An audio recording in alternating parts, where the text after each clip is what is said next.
जो बड़ी breaking news है वो आपको बता दें, बिहार में जेडीयू और बीजेपी के रिश्तों में दरार अब और बढ़ गई है। सूत्रों के मुताबिक नीतीश कुमार अगले 2-4 दिनों में कोई बड़ा फैसला लेने वाले हैं। ये बड़ा फैसला क्या होगा, इस पर सस्पेंस बरकरार है।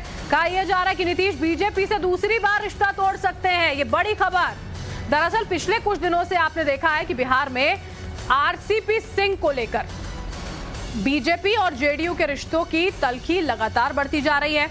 आरसीपी सिंह जो जेडीयू में नीतीश कुमार के बाद सेकंड लाइन के सबसे ताकतवर नेता माने जाते थे, उनके ऊपर जेडीयू ने करप्शन के संगीन आरोप लगा दिए हैं। साकेत हमारे साथ इसी बीच देखिए इस बड़ी खबर पर जुड़ चुके हैं। साकेत, लगातार जेडीयू और बीजेपी के बीच में ठनी हुई है आरसीपी सिंह को लेकर। ये सारी चीजें हम देख रहे हैं, जो तमाम करप्शन के चार्जेस, माफ कीजिए, जो आरोप यहां पर आरसीपी सिंह के ऊपर लगाए जा रहे थे। अब वाकई में ये बड़ी खबर होगी अगर एक बार फिर से नीतीश कुमार ये सोच रहे हैं कि वो बीजेपी से अलग हो जाएंगे।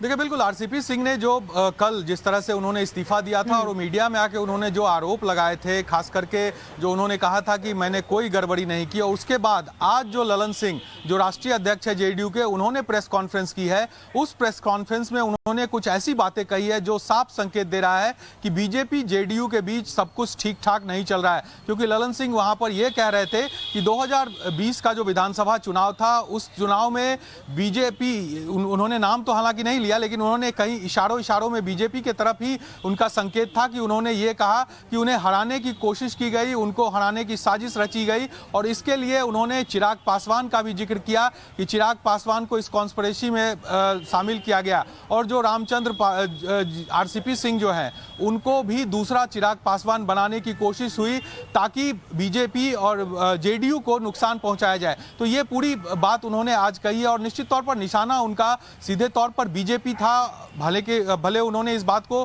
खुलकर नहीं कहा, नाम नहीं लिया, लेकिन ये बात अब लग रहा है कि जिस तरह के समीकरण बिहार में बनते दिख रहे हैं, चाहे आरजेडी की बात करें, आरजेडी अब खुलकर कुछ भी अभी जेडीयू के ऊपर नहीं कह रहा है, बीजेपी भी चुपचाप है, इस पूरे मामले को चुपचाप बैठकर देख रही है, और दूसरी तरफ जेडीयू लगातार जो हमले हैं वो बीजेपी पर कर रहे हैं, इशारों में बीजेपी को निशाना बना रहे हैं। तो कह सकते हैं, जिस तरह आपको देखिए जिक्र यहाँ पर साकेत कर रहे हैं, ललन सिंह ने सीधे तौर पर यह कहा था कि हम जानते हैं कि ये साजिश कौन कर रहा है, बिना नाम लिए कहीं ना कहीं निशाने पर भारतीय जनता पार्टी थी। साकेत, आप बने रहिएगा हमारे साथ। अपने दर्शकों को कुछ ग्राफिक्स के जरिए देखिए ये समझाते हैं कि क्या कुछ हो रहा है, वो हम आपको बताएंगे। दिल्ली में देखिए नीति आयोग की बैठक आज हुई है यहाँ पर, उसमें नीतीश कुमार पहुंचे ही नहीं, वो वहां पर नहीं गए। पिछले 3 मौके ऐसे यहाँ पर रहे हैं जब नीतीश कुमार को दिल्ली में होना चाहिए था, लेकिन वो नहीं पहुंचे। राष्ट्रपति मुर्मू के सम्मान में भोज था, उसमें भी नीतीश कुमार जो है वो यहाँ पर नहीं पहुंचते हैं। रामनाथ कोविंद का जो विदाई समारोह था, उसमें बिहार के मुख्यमंत्री नीतीश कुमार नहीं पहुंचे हैं। ये वो सारे मौके हम आपको बता रहे हैं जिनसे ये समझ में आता है कि कहीं ना कहीं दूरियां जो जेडीयू और बीजेपी में है वो पिछले लंबे वक्त से बढ़ती हुई जा रही हैं। नीति आयोग की बैठक की आप बात कर ले, राष्ट्रपति मुर्मू की यहाँ पर हम बात कर ले जब शपथ ग्रहण यहाँ पर था, और उसी के साथ साथ जो विदाई समारोह यहाँ पर होता है उसमें भी वो यहाँ पर नहीं पहुंचते हैं। इसी बीच देखिए जेडीयू के जो राष्ट्रीय अध्यक्ष हैं ललन सिंह, उनकी ओर से किस तरह की बयानबाजी हुई है जब वो मीडिया से मुखातिब हुए हैं, सुनिए।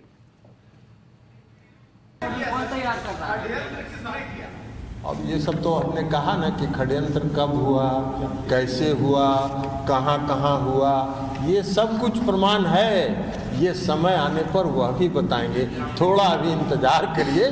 ये सब मालूम है हम लोग को कि कहाँ से षड्यंत्र हुआ और कैसे कैसे षड्यंत्र हुआ।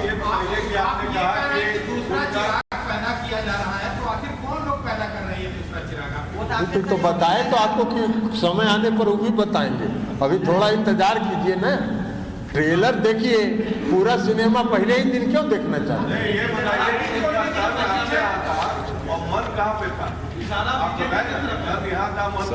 अरे मन कहीं और था, आपको भी मालूम है, उनको भी मालूम है, सबको मालूम है मन कहाँ था।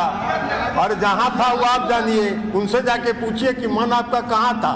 हम तो कह रहे हैं कि तन यहाँ था, मन कहीं और था। अब उनसे जाके पूछिए कि मन आपका कहाँ था। हमको नहीं मालूम, लेकिन मन यहाँ नहीं था, ये हम जानते हैं। क्योंकि यहाँ मन अगर रहता उनका, तो पूरे मन योग से पार्टी को मजबूत करने में लगते। अगर राज्यसभा का टिकट नहीं भी मिला था तो संतोष करके पार्टी के को मजबूत करने में अपना समय लगते। अब ये बाकी बता सकते हैं कि मन कहाँ, क्योंकि मन यहाँ नहीं।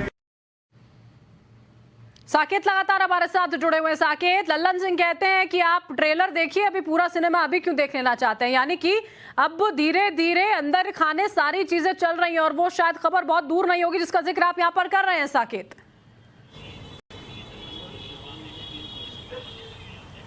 देखिए बिल्कुल खिचड़ी पक रही है और पिछले कई दिनों से पक रही है। जैसा कि हमने अपने दर्शकों को भी दिखाया कि 3 बार ऐसा मौका था जब नीतीश कुमार को दिल्ली जाना था, चाहे राष्ट्रपति के सम्मान में हो या फेयरवेल की पार्टी हो या फिर आज जो नीति आयोग की बैठक वहां हुई है, इन तीनों कार्यक्रमों में नीतीश कुमार नहीं गए। इसके अलावा और भी कई कार्यक्रम यहाँ पर हुए थे। जब बीजेपी की यहाँ पर बड़ी बैठक हुई थी उसमें भी राष्ट्रीय अध्यक्ष और जो गृह मंत्री है दोनों यहाँ पर पहुंचे थे और उन दोनों से भी उन्होंने मुलाकात नहीं की। हालांकि उस समय उनको कोरोना था और इस वजह से उनकी मुलाकात नहीं हुई। तो ऐसा कई मौका आया है और सबसे बड़ी बात जो ललन सिंह ये कह रहे हैं कि अभी ये ट्रेलर है, अभी फिल्म बाकी है, इस और इशारा इस बात से भी हो रहा है क्योंकि 9 अगस्त को जेडीयू ने अपने सभी सांसदों को पटना में बुलाया है और उनके साथ बैठक होगी। और जो हमारे सोर्स बता रहे हैं कि आरजेडी ने भी अपने सभी विधायकों को 12 अगस्त तक पटना में रहने का आदेश दिया है। तो खिचड़ी पक रही है और आने वाले समय में सब कुछ खुल जाएगा। खुद ललन सिंह भी ये बात कह रहे हैं कि आने वाले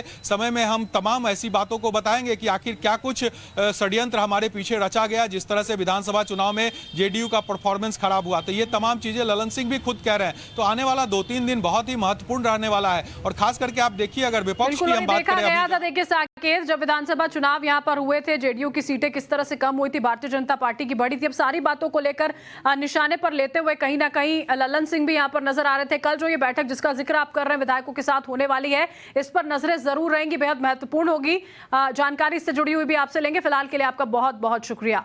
देखिए, नीतीश कुमार यहां पर बीजेपी के बीच लगातार दूरियां बढ़ती जा रही हैं। आरजेडी ने लेकिन चुप्पी साधी हुई है लगातार। आज पटना में तेजस्वी यादव के महंगाई प्रोटेस्ट में टाइम्स नाउ भारत के रिपोर्टर साकेत कुमार ने सीधा सवाल किया, नीतीश दिल्ली नहीं जाते हैं तो क्या बात है? तेजस्वी का क्या कुछ जवाब था, सुनिए। एनडीए में सब कुछ ठीक है क्योंकि नीतीश कुमार आज नहीं गए वहां पर आयोग की बैठक में। अब हमको इस पे क्या कहना है, एनडीए में क्या ठीक है क्या नहीं है, ये वो लोग जाने। वो लोग एक दूसरे को ठीक करते रहे, हम लोग जनता के सवाल को और प्रॉब्लम को सॉल्व करने में लगे।